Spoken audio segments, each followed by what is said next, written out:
What if this device you check like 100 times every day could change how you see the world? I've taken thousands of photos with my phone, and I want to share 3 lessons from phone photography. These lessons have shaped me as a photographer, a teacher, and a person. The very first lesson came to me on a winter morning. I woke up to a beam of sunlight dancing on my closet as if a fairy had lit up the room. Then I quickly grabbed my phone and placed all my little pots of greenery in that light. See how they glow. They had never looked so alive. And that's exactly the first lesson. Use your phone to chase the light. Because light would give your photos energy and emotion, much like roots draws light from the sun.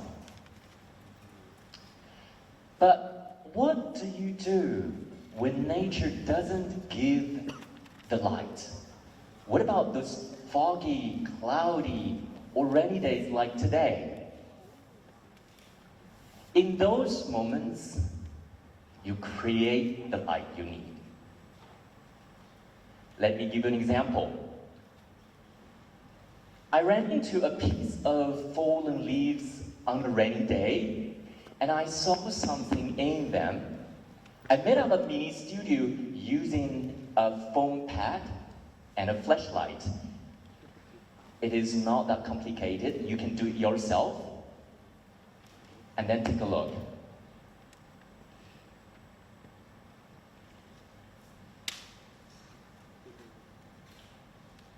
Notice the color, the energy, the shape, the contour of the leaves, and the emotion. Another example, my friend trimmed this piece of monstera leaf and intended to throw it away. I happened to be there and I saw something in that leaf. This time, no mini studio, I just had my flashlight with me.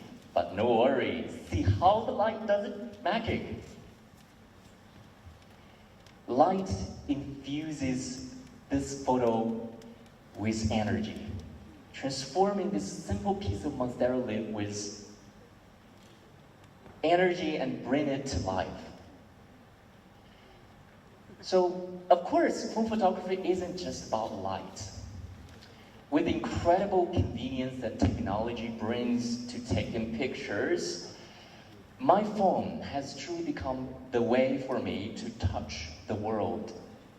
So that's the second lesson I want to share with you. Be in touch with the world. Somehow the images that you captured would inspire you, much like roots connecting with the earth, drawing nutrients from the earth. Let me share a moment I captured on April the 25th, 2021. Can you guess what this little girl was doing? Notice her curious gaze. She was putting a mask, standing perfectly still, while the world around her moved with caution. She actually was watching her nanny taking a nucleic test during the pandemic. This collection of images frees the moment from the pandemic, a time that shaped every one of us. So photography, or phone photography, roots us in history, holding moments that ground us. This little girl was touching the world with fresh eyes and wonder, and through my lenses, I do the same. Next, I want to say something very interesting about those kids. They were so touched by this very small screen. I captured these moments not because I want to say something about them, but all of us. The touch generation. To the students listening, technology, like this small device, can either ground us in knowledge or tangle us in distraction. I often say to my students, use your phone to connect, to explore, but always stay rooted in the real world. To the parents today, I want to say you do have a vital role to play in making sure that your children's connection, your children's touch with the real world happen. Very much like this mom. I shoot this picture at Youlu Garden. On a sunny day, this mom was lying on her belly shooting a picture of her daughter. And I happened to capture this little girl's gaze. I'm pretty much certain that her mom must have taken a brilliant photo that day.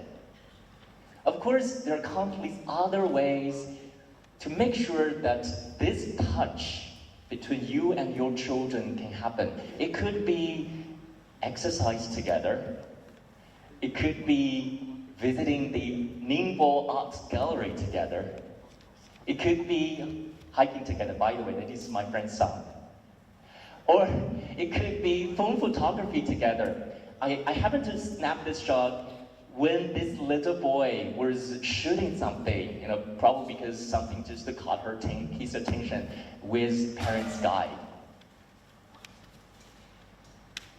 So yeah, sometimes my students would run to me and say, Louis, I know about the importance of light, the importance of getting in touch with the world, but sometimes, how could I just shoot those moments like you? I mean, I just don't get it. I say, that actually leads to my very last lesson, patience. For me, photography or food photography in general feels much like fishing, like this man. When you're fishing, you cast your line in the water and you wait. Sometimes the fish bites right away and you have a great catch. Other times you wait and wait through different conditions and you might not get anything back immediately. But the point is you keep your line in the water. Like a photographer, you always have this device in your pocket. And when it is ready, like, if you're truly a fisherman, then you would observe, right? Then you would have something back. And that leads to my final 3 pictures, my final works to share with you. The first image was taken on January the 11th. It's winter. The second, on March the 9th, early spring. And the very last one was on August the 24th. They are not perfect, but slowly. It took me 8 months to shoot this collection. So patience in photography is like nurturing roots. Slowly leads to beauty. Slowly it would have something that may impress you, your teacher, your parents. So, what's next? Remember the last message? Sometimes indeed you won't have this great catch like the fisherman, but you keep shooting. You chase the light, you stay in touch with the world, and like this tree, have confidence, have patience in yourself. Slowly it will lead to beauty. Your photos, your works are not just pictures. They are your roots. They shape you, they ground you, and they help you grow. That's all for my sharing. Thank you.